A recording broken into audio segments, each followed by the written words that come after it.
Salut à tous. Salut à tous et à toutes, bienvenue dans First Concumber featuring Pen and Game, toujours, chez moi. Alors on va vous parler des châteaux de Bourgogne. Burgundy. Voilà, nous on a commencé au pastis, mais... Ouais, on n'est pas en Bourgogne ici. Non, pas du tout, c'est pas vrai, c'est du jus d'ananas. C'est ça. Donc, les châteaux de Bourgogne, la version kickstarterisée. Alors, ils n'ont pas osé mettre... Alors je constate, ils ont mis spécial édition, parce que la version de base qu'on achetait, c'était la Deluxe. Et c'est de la merde. Et c'est vrai, ça n'a rien à voir. Et la spécial édition, eh ben, elle est vraiment de luxe, pour le coup. Elle est là, je vous la montre un peu quand même, parce que la boîte est jolie, mais ça s'arrête là, quoi. La boîte est jolie. Hein, oui, la boîte, ça va, et ça après, passe. Et attention, la déchéance. c'est là, c'est le drame. Wow, non, le plateau, ça passe. Attends, ouais, le plateau, ça passe. Allez. Après, oh, mais qu'est-ce que c'est? Pas de thermofromage. Déjà, le thermofromage incroyable. Déjà, ah bah, il est totalement absent. Et on a. Et puis c'est du plaquette en carton. Qui sont en plus fins. Hein, ils sont tout fins, est en carton, tout est fin, tout est tout petit. Regardez à côté de la différence quand même. Voilà. Là, c'est écrit en gros. Là, c'est écrit en tout petit. Bon, ça c'est pas très gênant, mais pour les petits, parce que vous voyez, regardez mon petit board. Alors, on va commencer à parler du matériel, parce que c'est le matériel. Le matériel est incroyable. Ça reste les châteaux de Bourgogne. On va parler un petit peu des différences, mais au niveau matériel, c'est le jour et la nuit. On est vraiment sur quelque chose, donc évidemment c'est un projet Kickstarter, mais qui pour moi va même au-delà de ce qu'on pouvait espérer. Alors vous avez même une version, vous voyez, regardez ces châteaux incroyables. Ouais. J'ai laissé la musique derrière, c'est incroyable aussi. Il y a les châteaux de... Bon, bref. Donc, j'enlève la musique d'ambiance. Il y a le château de Louis II de Bavière, il y en a plein. Vous voyez, donc là, enfin, j'ai fait les 4 châteaux différents pour compléter mon board. Et vous avez même une version donc acrylique pour les jetons. Déjà, les jetons, vous voyez même de base. En bois, pas en carton. Alors, je démonte tout, c'est formidable. Ils sont en carton, mais ils sont très bien. Je suis très handicapé quand je tiens une caméra. Ils sont déjà très fans en carton, on va dire, mais là, en plus, il y a aussi la version acrylique. Bon, moi, je ne l'ai pas prise, parce que c'était quand même 40 ou 50 € de plus, je sais plus. Oui, alors je disais acrylique, alors, simplement pour montrer, regardez, il y a une épaisseur. Alors déjà, au niveau confort de jeu, c'est mieux, parce qu'il suffit de retourner le jeton où vous avez un rappel de ce que fait la pièce, l'hexagone. Ah oui, ça c'est vraiment bien. C'est vraiment appréciable. Et ils ont enfin édité une fiche de référence. Oui, alors voilà. Alors la fiche de référence, d'accord, parce que souvent on se souvient de rien. Moi j'ai regardé 6 fois le même bâtiment. J'ai une mémoire de moineau avec ce type de jeu, je ne sais pas. C'est terrible. Encore peut-être le moineau a meilleure mémoire. Je vais peut-être de poisson rouge. Il paraît que le poisson rouge c'est 3 secondes et après il se souvient de rien, mais je pense que c'est une légende urbaine. Donc là vous avez un petit rappel, mais pour les extensions, notamment, vous avez des boucliers, mais ils n'ont pas fait un rappel des boucliers. Il faut aller dans la règle pour savoir ce que fait. Regardez ça, ce bouclier, ça vous dit quelque chose? Eh ben, il faut aller dans la règle. Oui, vous vérifiez. Voilà, après, ce qui est bien, c'est qu'ils sont numérotés, les boucliers. Oui, voilà, c'est ce que je disais. Ça permet de se vous avez un petit chiffre. L'annexe, quand même. Voilà, plutôt que chercher sur toute la liste, vous allez directement au numéro 6. Très bien. Le plateau, alors déjà, il est joli. C'est joli. Vous placez vos petits jetons, vos marchandises, vos bâtiments. On s'y retrouve. Alors, le changement n'est pas incroyable apparemment comparativement à la version de base, mais c'est reste le plateau est presque un tiers plus grand, un truc comme ça. Un quart plus grand. Je suis même pas sûr, je crois que c'est pareil. Bon, bref, je vais pas vérifier. Non, regarde, vraiment. Vas-y, bon, sors-nous la boîte. Je continue pendant que tu sors la boîte. Il y a vraiment... vous voyez, vous avez un effort de fait sur vous avez comme, on va dire, le Scrabble de luxe, des choses pour tenir vos hexagones, pour pas qu'ils se baladent. Les châteaux en plus qui sont là. Vous avez aussi des versions 3D, c'était pour la version Kickstarter, mais pour moi c'est quand même assez inutile.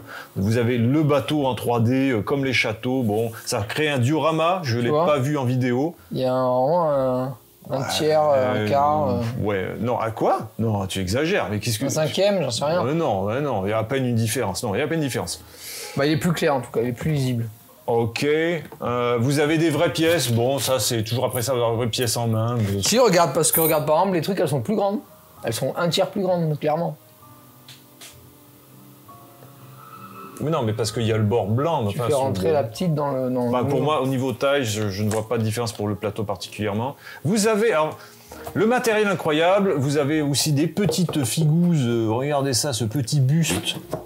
Pour noter le score. De points de jetons, score, ouais. Sinon c'est des standees. On ne parle pas, on va dire, du jeu de base, parce que je pense que la plupart des gens, normalement, le connaissent. Vous avez des dés qui sont pas des petits, qui sont bien, sans être exceptionnels, des bons dés, voilà. Parce qu'on les manipule beaucoup, on est content. Ils sont rigolos, ils ont fait un petit effet médiéval, quoi, sur le dé. Il y a un côté un peu... Oui, un petit, voilà, un effort de liseré, un petit truc. De liseré, de machin. Les marchandises, alors les marchandises, c'est beaucoup mieux parce que les marchandises, elles sont épaisses. C'est cool, c'est bien épais, c'est dur. Voilà, regardez-le, il est croque. C'est pas de l'or, non. Du bois. Tu vas te casser la dent avec, arrête. Non, quand même pas. Alors, les petits ajouts maintenant, parce qu'on n'a pas de matériel. Alors, les bagues, ça change la vie. Vous avez des bagues. On peut les acheter pour la version de base. Voilà, on prend juste les bagues. Ça brasse toutes les hexagones, on les place. C'est formidable. L'extension qu'on a jouée, le vignoble, donc là il est vide, vous aviez un petit marché ici comme pour le marché noir qui était au centre. Si on joue à 3 joueurs, pièce sonnante et trébuchante. Il y en avait ici en fonction de rituel dé. J'ai rempli moi tout mon bord de vignoble. Toi, c'était pas le cas, vous voyez que dès que vous posez des vignes, vous avez donc des récompenses. Vous avez aussi des points si vous arrivez à faire toutes les mêmes couleurs qui se suivent. Donc ici j'en avais 6 bleus en fonction de ma tuile bonus de vignoble. Alors un truc qu'on n'a pas compris, vous me direz en commentaire, c'est qu'apparemment dans l'exemple, la personne dans l'exemple de la règle du jeu avait 3 couleurs différentes, donc pouvait faire 3 fois, j'aurais pu compter peut-être les rouges si j'avais les rouges, mais je ne dispose que d'une tuile bonus au départ qui est donnée au hasard, et je n'ai pas trouvé comment gagner davantage de ces tuiles bonus pour scorer à la fin. Je ne sais pas, alors que dans l'exemple, elle disposait de 3 différentes. Sans aucun, il y en a 4. Il y a 4 de chaque couleur. Oui, mais alors là c'est plus limité parce qu'on enlève 2 couleurs quand on joue à 2. Un peu légèrement fastidieux pour juste une extension, de trier un peu toutes ces tuiles. Oui, après, ça se fait. Ça serait bien passé. Donc alors juste pour parler d'extension vignoble, j'ai trouvé ça chouette. Vous voyez, j'ai pas fini mon board. Habituellement, je finis quasi tout le board, en général. Là, on va dire, ça prend d'autres actions de dés pour pouvoir faire avancer là-dessus, même si on dispose de bonus. Je trouve plus simple, c'est pas la notion de frontière, mais là la ligne, les routes commerciales, la route commerciale où on met les marchandises pour faire des effets. Vous voyez, quand on pose des marchandises avec le chiffre associé, je crois que c'était là, c'est 6. Voilà, 6, là j'ai disposé d'un dé gratuit du chiffre de mon choix, donc ça c'était bien. Mais je trouvais ça plus accessible, alors que je trouve un peu alambiqué les bonus au niveau du vignoble. On s'y fait évidemment, mais on a toujours un petit côté à se replonger un peu dans les règles si on n'a pas joué depuis longtemps. Rien vraiment, reste très abstrait. Ça reste des châteaux de Bourgogne. Alors, toi, qu'est-ce que tu penses de cette version? Moi, j'adore. Moi, je l'ai pris. Contrairement à toi, je me suis dit bon, je l'ai déjà, mais c'est pas grave, je vais l'acheter quand même. Et dès que j'ai vu la version, moi je l'ai pas eu en Kickstarter, je l'ai eu en retail Kickstarter. C'est une belle boîte en retail. C'était en PM, c'était en cher. Pledge Manager. Donc je l'ai payé 85 €, comme les Kickstarterers. Je l'avais acheté, je pensais pas du tout qu'il y aurait eu un Kickstarter, j'ai acheté le jeu. Et c'est vrai que si j'avais pas acheté le jeu, j'aurais pledgé directement cette version-là que je trouve exceptionnelle. Ah ouais, exceptionnelle. Un confort, un plaisir de tuiles. Là, il nous lance des petites vidéos. Là, non, je vais regarder sur Philibert combien ils le font. T'es en train de regarder Furious Cucumber, c'est ça? Ouais, c'est ça. C'est un film dans le film, en fait. Je regarde ce que tu es en train de tourner. Nous sommes en stream, évidemment, et nous sommes sur Twitch. Non, pas du tout. Non, pas du tout. Ce n'est pas notre genre. Peut-être comme Amourante dans un petit bain en string. Non, c'est pas ça. C'est pas ça qu'on va faire. C'est pas le projet pour le moment. Peut-être un jour. On s'éloigne. Hein? Si on a des joueuses intéressées pour faire ce genre de live, des châteaux de Bourgogne en bikini, c'est pas mal, non? C'est pas un concept qui te plaît? Bikini de Bourgogne. Hein? Plutôt que checker ton téléphone pendant qu'on est en train de faire une vidéo. Non, mais je veux juste regarder. Pour pas dire de bêtises sur les châteaux de Bourgogne. Mais ce journalisme total. Mais oui, moi je suis journaliste total. Alors que Nico, il me pose toujours des questions sur les prix, mais on vérifie jamais rien, mais il est consciencieux, mais en direct. Hein. De luxe. Ah voilà, c'est Tuscany. C'est Toscane qui est offert si tu achètes les châteaux de Bourgogne, l'extension. Pourquoi pas, pour ceux qui sont intéressés pour Toscane, pour un jeu un peu en doublon dans le même style, si ça vous plaît. Voilà. Si vous achetez les châteaux de Bourgogne version Super Deluxe, vous avez... Alors, la Super Deluxe, elle est à 139 €. Voilà. 140 €. Ah bah on dit n'importe quoi là. Tu l'as eu toi 95. 95. Mais qu'est-ce qu'on raconte?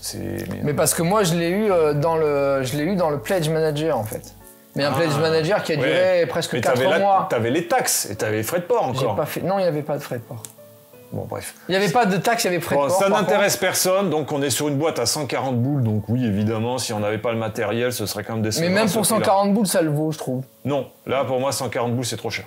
Moi, je l'aurais pris, je pense. 140 € boule. Ok, d'accord, il y a du beau matos, mais pour jouer au château de Bourgogne... Mais plutôt 140 boules, à la base, le Kickstarter, il y avait le playmat, il y avait tout ça. Ouais, mais tu m'aurais dit 95 €, mais là, 140. 140, il y avait les tuiles acryliques, il y avait des trucs comme ça, quand même, dedans. Bon, alors on arrête de parler du prix, on va parler un peu plus du jeu, maintenant qu'on a reparlé un peu du prix, on était très préparé sur la vidéo, comme d'habitude. Donc le jeu te plaît beaucoup, tu aimes beaucoup cette version. Clairement. Est-ce que tu aimes l'extension vignoble? Bah, je m'en suis pas trop servi. Enfin, c'est vrai que toi, tu as faut dire que j'ai pas eu. Il a fait deux j'ai pas eu de dés. J'ai pas eu de dés vraiment qui m'ont permis de faire. J'ai eu beaucoup de mal à sortir mes dés déjà. Donc déjà ça c'était compliqué. Faut pousser, monsieur. Pour avoir des 6, pour avoir des... Bon là il fallait des 2, donc c'était plus simple, mais pour avoir des 6, des 5, des 3, c'est bon, compliqué. Donc j'ai pas pu vraiment jouer la version... C'est pour ça qu'il a pris du pastis, c'est-à-dire j'ai pas de Bourgogne. Ouais, c'est ça. Non, mais je me dis, j'ai pas pu complètement vraiment voir la proposition de la version vignoble. Mais tu n'en as pas profité. Ouais. Moi j'ai full profité, j'y vais à fond, j'ai tout fait. Et tu gagnes même pas un bonus quand tu remplis tout? Eh ben même pas. Alors qu'ils ont fait quelques variantes, vous avez maintenant, si vous remplissez votre board, vous avez un petit bonus, une tuile bonus pour ça qui n'existait pas avant. Et ça c'est appréciable. Donc il y a quelques changements. Oui, ils ont fait au-delà du matériel. Bon, c'est anecdotique. Les duchés aussi, avec le changement de... T'as le droit de construire que si tu es relié par la couleur. Attention, ça fait partie peut-être des extensions, des variantes qui étaient dans le jeu de base. Je ne pourrais pas te dire. Il y a aussi des ajouts de plateaux, il y a beaucoup de plateaux différents. Beaucoup de plateaux, il y en a, je sais pas, une plus que sur la version de base. Il y a tout ça. Ouais, il y a un bon paquet. Non, c'est pas mal, hein, si vous aimez le jeu. Non, franchement, alors c'est vrai que là, on part sur une autre gamme de prix. On était 95, 85, là, on est 140. Il y a ça c'est génial, ça. Oui, voilà, c'est génial. Ça, c'est hyper bien pensé. Ne jetez pas ça dans la mer, parce que des animaux peuvent s'étrangler. Une jeune otarie, voilà. Voilà, mais mettez-le dans le château de Bourgogne. Mais vous pouvez le mettre dans le château de Bourgogne, voilà. Parce que comme ça, ben voilà, au moins, les tuiles, elles sautent pas. Et ça, c'est appréciable. Parce que c'est insupportable quand tu fais sauter tes tuiles parce que tu donnes un coup, tu fais un... Bien entendu. T'as tout qui part. Ça nous est arrivé à rager, on était là, mais j'ai loupé mon coup, c'est n'importe quoi. Et on balance le board et les pions, c'est terrible. Et tout fout le camp et c'est insupportable. Alors que là, au moins, ça reste. La partie est finie, est foutue. Ça bouge plus, c'est placé, voilà. C'est Jean Vincent. Les personnages, ils ont chacun un dessin sur leur board. Alors que les boards, ils étaient très... C'est vrai. Alors, on a la correspondance avec le bus que j'avais sur le board. On a une personnalisation ils étaient très dépersonnalisés, alors que là, ils sont très personnels. Il y a un endroit où mettre le dé blanc. Il y a des endroits où mettre les dés, puis les traverser on vous a pas montré ça, mais regardez. Ça, c'est génial. Regardez, je joue mes dés. Regardez, j'ai fait tel résultat, je les mets là dans un petit truc, j'ai mon fait petit dé blanc qui est au milieu. Eh ben, j'ai consommé mon dé, je le mets là, comme quoi c'est utilisé, c'est fini. Alors, vous me direz... C'est franchement anecdotique, on a un peu organisé, on n'a pas besoin de ça. Moi à l'époque, je le mettais dans le truc du personnage. Voilà, on avait chacun nos petits trucs. Bon, je le mets plus à gauche, plus à droite. Moins bien. Mais c'est incroyable. Puis les sous, il y a une grande place pour mettre les sous. Voilà, les personnages, pareil. Oh. Les ouvriers, pareil. Les éditeurs, j'allais dire. Les esclaves. Ouvriers, pareil. Les esclaves. En plus, regarde, ils rentrent pile poil là-dedans. Mais c'est fou, regarde, j'en mets deux comme ça. Regardez les marchandises épaisses. Les marchandises en bois épaisses. Non, tout est bien pensé. Ça bouge pas. Chacun des designs a été amélioré, a été agrandi une fois, je crois. De quoi? Pardon? Chacun des designs de la carte a été agrandi une fois, donc c'est plus grand, c'est plus lisible. Oui. Dommage, le petit regret, c'est de ne pas avoir eu d'endroit où mettre le bouclier. Donc, on ne parle pas du tout. C'est vrai qu'on n'a pas fait de review des châteaux de Bourgogne. Tout le monde connaît, enfin, c'est... Mais non, justement, alors je me pose la question, est-ce qu'on fait une partie bonus pour expliquer le jeu? Non, on va pas l'expliquer. On peut. Tu peux, t'es motivé, toi. Alors, en fait, à la base... Déjà, attends, les gens, ils vont avoir peur. Si d'un coup, ils voient une vidéo 40 minutes parce qu'on passe 30 minutes à expliquer le jeu, c'est peut-être relou. Non, on peut mettre 5 minutes à expliquer. Il y a d'autres vidéos. Est-ce qu'on leur envoie un lien vidéo sur une explication? Voilà, vous mettrez un lien vidéo sur une explication. Alors, on sait pas quel youtubeur on va choisir, mais il y en a bien qui font bien le taf mieux que nous. Mais en tout cas... Parce que l'explication... Hein. Est-ce que tu te sens bon en explication? Les gens me disent que je suis pas mauvais sur YouTube, mais après... Bon. Alors, sur YouTube, oui. Mais parce qu'il y a un niveau, tu vois. La vidéo, ils me disent, c'est bien, j'ai bien compris le jeu. Ah, d'accord. Une meuf qui m'avait dit ça pour Monster Expedition. Elle m'avait dit, j'avais pas compris ça du jeu et grâce à toi, j'ai compris. Ah, d'accord. Merci. Écoute, très bien. Des fois, je te comprends pas, mais si sur YouTube, vous le comprenez mieux, c'est très bien. Ben voilà. Incroyable. C'est peut-être moi, je comprends rien. Et ce qui est pas mal, c'est qu'ils ont rajouté la tuile... ils ont remis les tuiles coopératives. Où on peut rajouter deux plateaux ensemble. Alors, attends, la version totale sans ça, c'était pas possible. Parce que nous, par exemple, on joue souvent à 2 têtes. C'est-à-dire, on veut si vous voulez faire une grosse partie des châteaux de Bourgogne, vous prenez le plateau, vous jouez pour 2. Donc, et là, vous avez un gros plateau double et vous le remplissez. Mais par contre, c'est plus limité parce que je crois qu'il n'y en a que 4 de dispo. Enfin, il n'y en a pas autant que de Alors, la limite, quoi. Malheureusement, c'est qu'ils n'ont pas pu tout prévoir. Donc, si vous jouez en coop avec un plateau double, ben, vous ne disposez plus de tout ce luxe pour caler les tuiles, malheureusement. Oui, là, on revient sur la version plutôt basique. On revient à la version plus simple. Bon, après, vous gardez toute la joie du matériel dont vous disposez. Mais vous pourrez vous pouvez quand même continuer à jouer avec l'extension vignoble. Alors, qu'est-ce qu'on dit? Est-ce qu'on préfère le pastis ou le Bourgogne? Ah, le Bourgogne, clairement. Ah, bon. Dit-il celui qui a fini son pastis. C'est pas du pastis, c'est du jus d'ananas. Oui, pardon.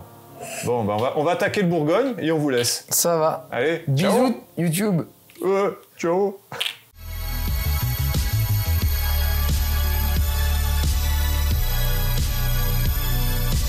Nous, on a commencé au pastis et c'est de la merde.